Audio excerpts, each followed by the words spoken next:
Why I'm digging into this, because Mandela is saying something I would say, but because in life sometimes when things don't bother you, you say, it's none of my business, mind your business, stay in your life. But today I decided to speak up. Listen to this. On the 6th day of March, I wrote a letter to President Cyril Ramaphosa. Yes. And my argument was South Africa is the anchor economy. Mr. President, don't allow vigilantism to be what defines how you deal with illegality. It is true that every country wants to document all visitors who are in their country. But you don't allow half-naked individuals to be running around the streets of Durban or Johannesburg, moving from shop to... Exactly my point there, Chief. Why are these naked vigilantes, whatever, these guys, why are they not go wear your costumes and march to the government, to the embassies, to the home affairs, to people who are actually in charge of than what the violence is now shown on internet, bro. Like, they're making South Africans look bad, boy. Shop trying to determine who is documented or who is not documented. And you don't allow them, particularly when you know that they are using derogatory terms. They are telling... Another chat, I had a debate conversation with my boy. I don't know when was this, but back in the days, we had a debate about the term racism. It was before this March and March thing. I asked him to define racism for me. He said racism is when white people show hate on black people, whatever. I was like, what about when black people show black on black hate? Is it that racism? He said no. That's for my...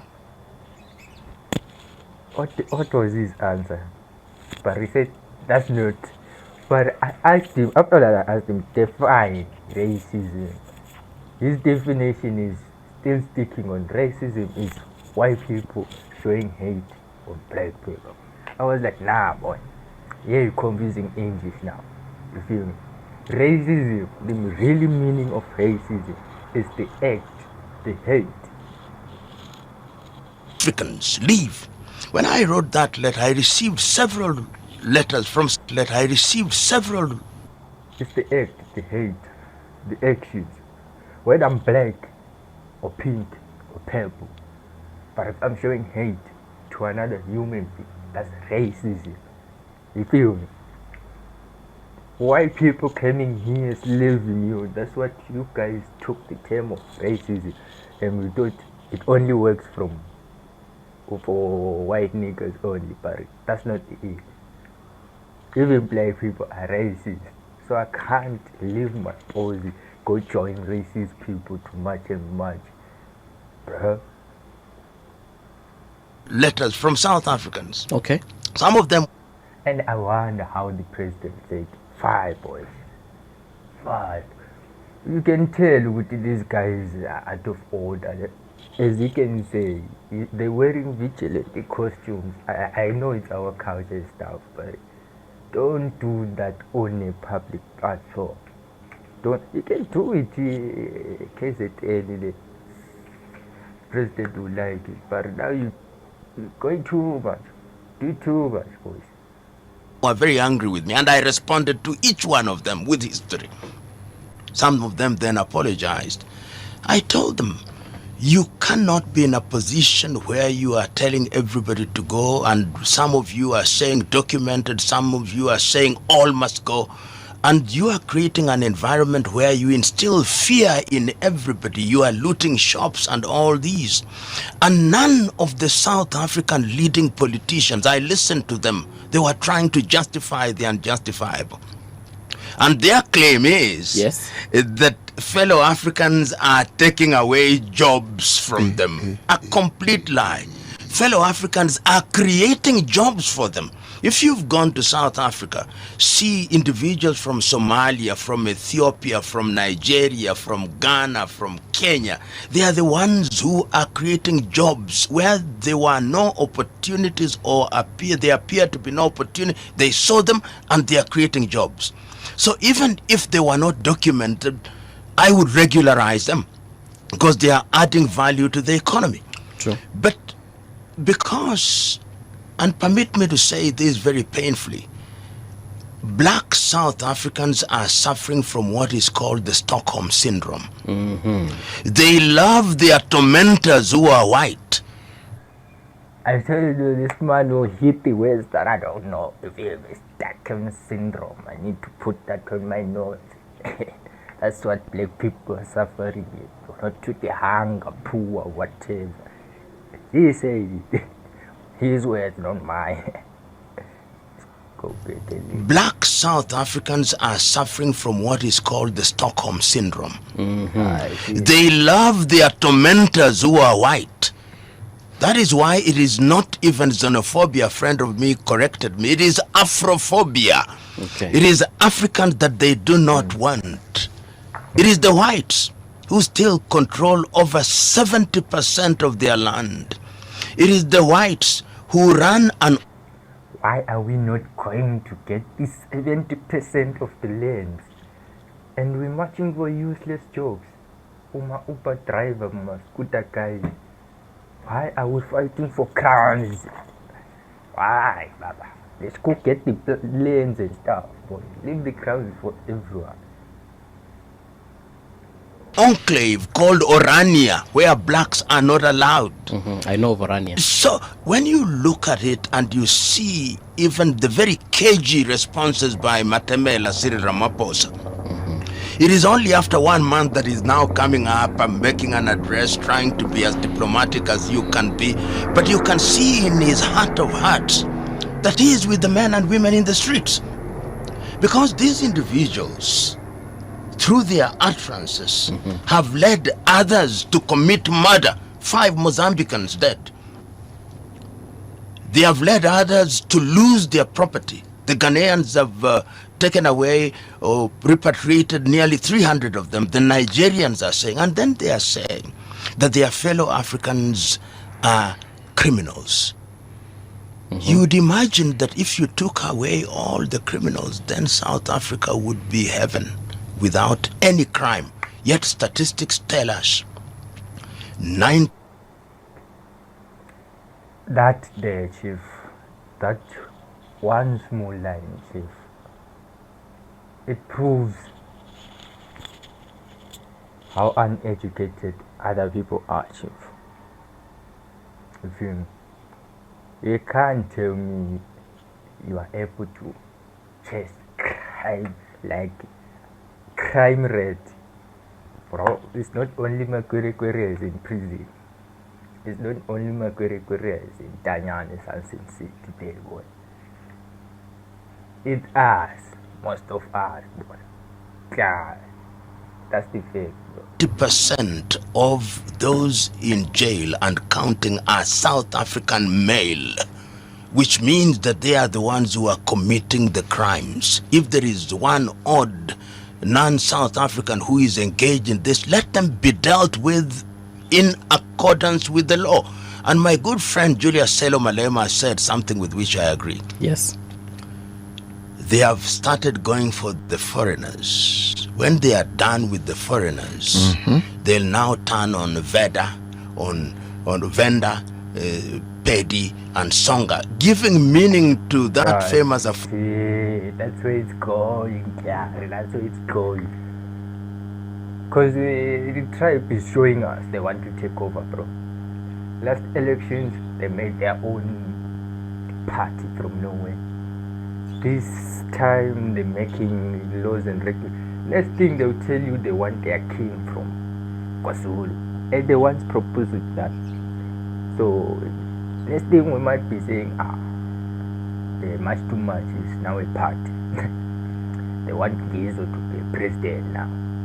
yeah, he's gonna give them 70 million.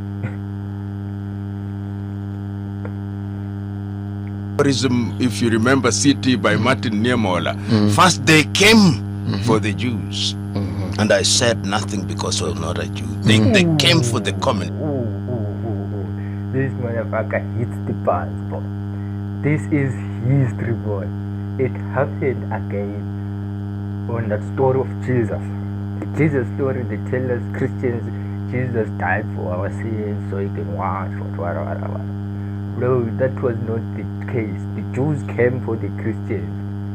And the miracle guy who fought the Christians was that guy. And with that guy in charge, then they came for me. And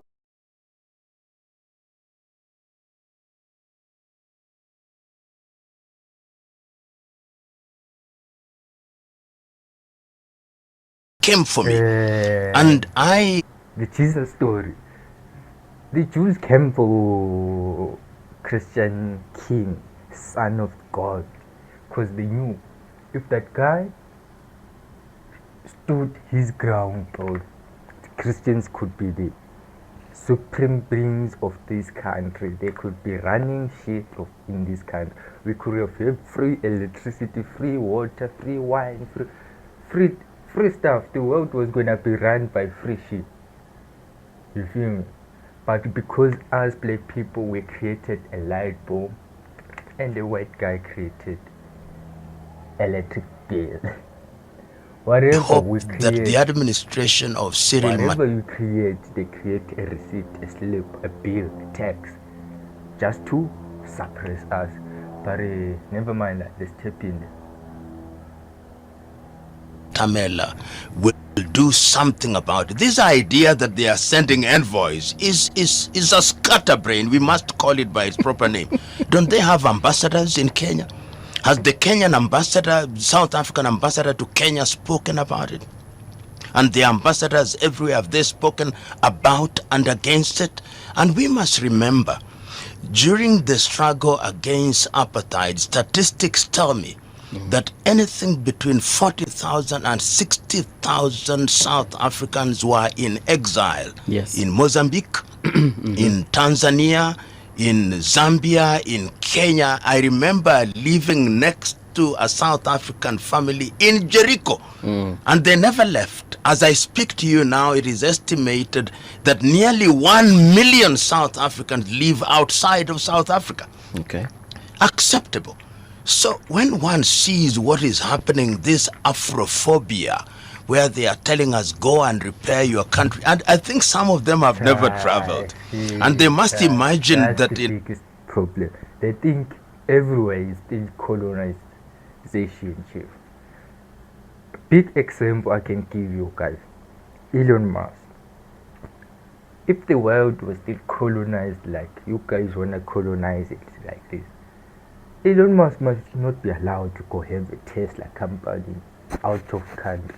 Must come back like Tesla, you feel me? There is a lot of South Africans that are outside there doing their business, other people's territory, but I never heard someone saying, hey, Arahab. in Africa we live on trees, jumping from branch to branch. Okay. Perhaps some of them, we should give them a free tour of Africa, including Nairobi and Dar es Salaam and other places and Abuja, so that they are able to see that we cannot in good nature talk about African integration when we are not working together. And lastly, Yes. they lose out. How many people have been taking their children in high school to South Africa? South African universities, tourism. I can tell you in the next 2 months, the South African tourism will be hit and hit hard. Those who are taking their children to university in those places will withdraw their children, and they are going to regret it. Yeah. But we ought not to do what they are doing. My view, we should not expel them. We should not mistreat them. What we should do is, at their moment of hate, we should show them love. Then they'll be disarmed. Then they'll know that they are in the wrong, hopefully.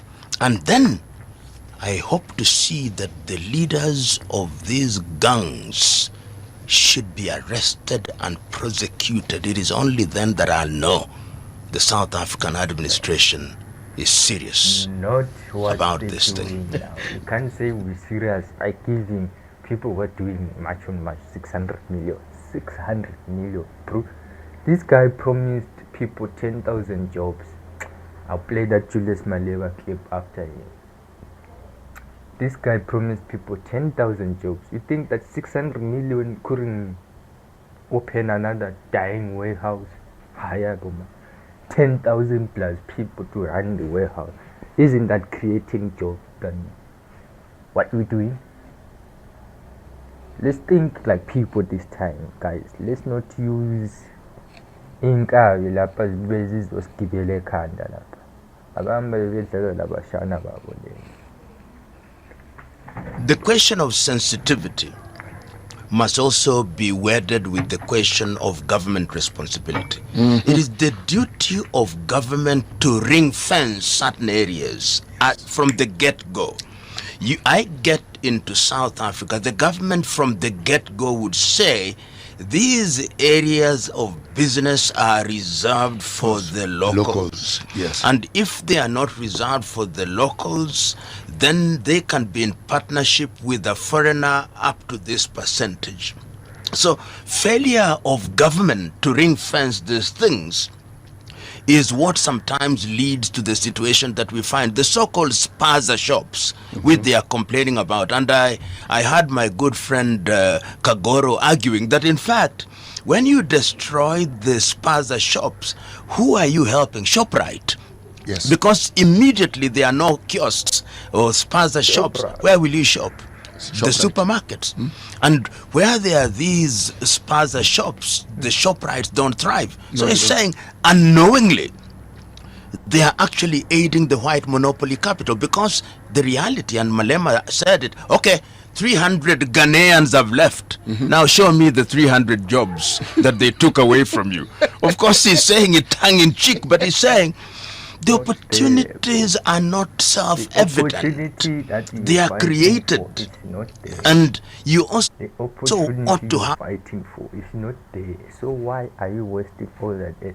Guys, the real problem is government. Fuel going up, things going up is the government's choices. Foreigners don't say let's raise fuel. They don't come with fuel. The government bring fuel. The government make fuel deals. have a work ethic. The work ethic, and I listened to one of the Indians saying, but you want me to employ South Africans. Not that all South Africans don't have a good work ethic. But on Monday, they'll not turn up for work. The Zimbabweans will. The Malawians will.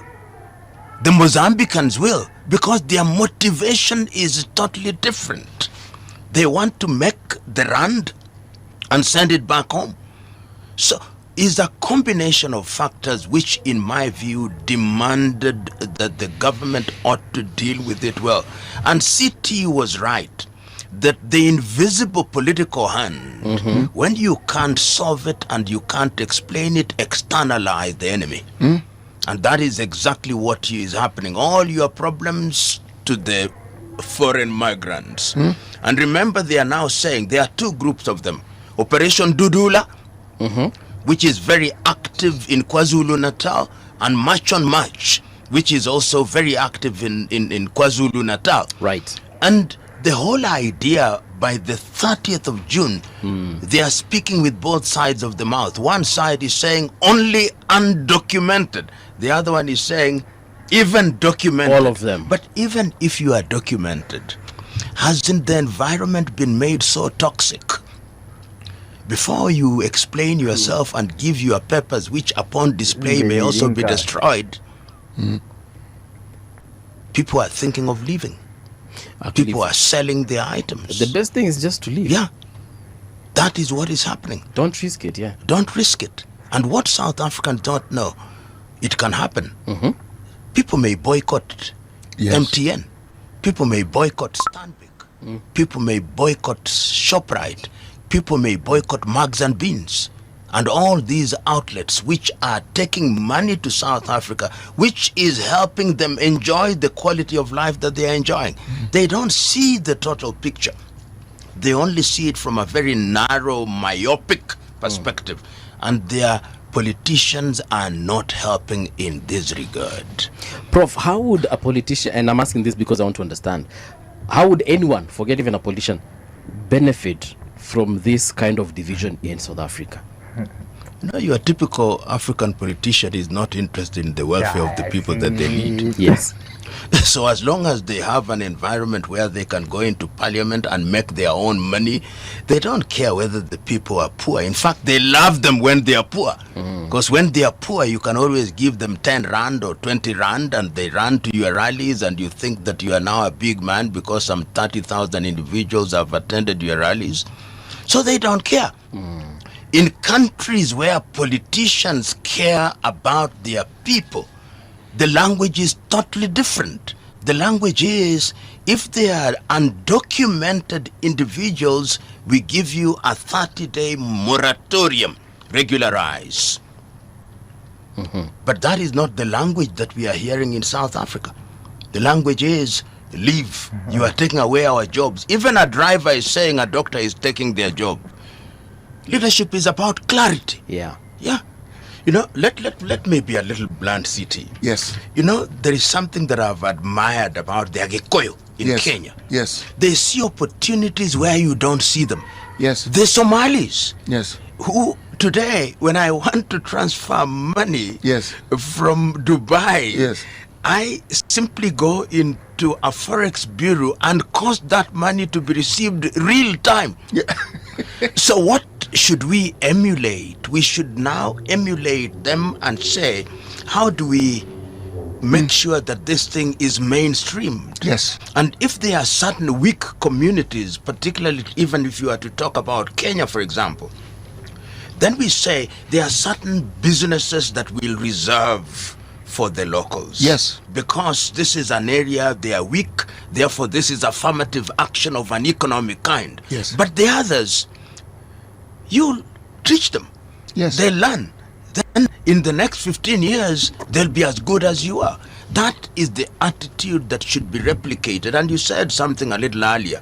We are talking about Africa Continental Free Trade Area, which means that our tea in Kenya should be moved to Johannesburg in South Africa without any tariff and non-tariff barriers. That is only possible, among other things, if there is mobility of labor. That is why I'm personally involved in a movement we are saying visa-less Africa, no visa. I wake up in the morning in Nairobi, Kenya. I want to go to Maiduguri in Nigeria. I should just be able to take a plane and be there as if it were domestic. And let me tell you, if we were able to do that, this African GDP that you talk about, 3 trillion, in 5 years it would be 10 trillion. Yes. Because tourism, airfares will begin to come down. I'll not be going to Dubai. What is there to see in Dubai? I'd go to Zambia, I'd go to Tanzania, I would go to Rwanda and Burundi and Central African Republic. These are the things, Paul, that we must tell the South Africans. Yes. And we hope that their leaders, and CT has given a perfect example of Angela Merkel. She even said it about the tax. Yes, she did.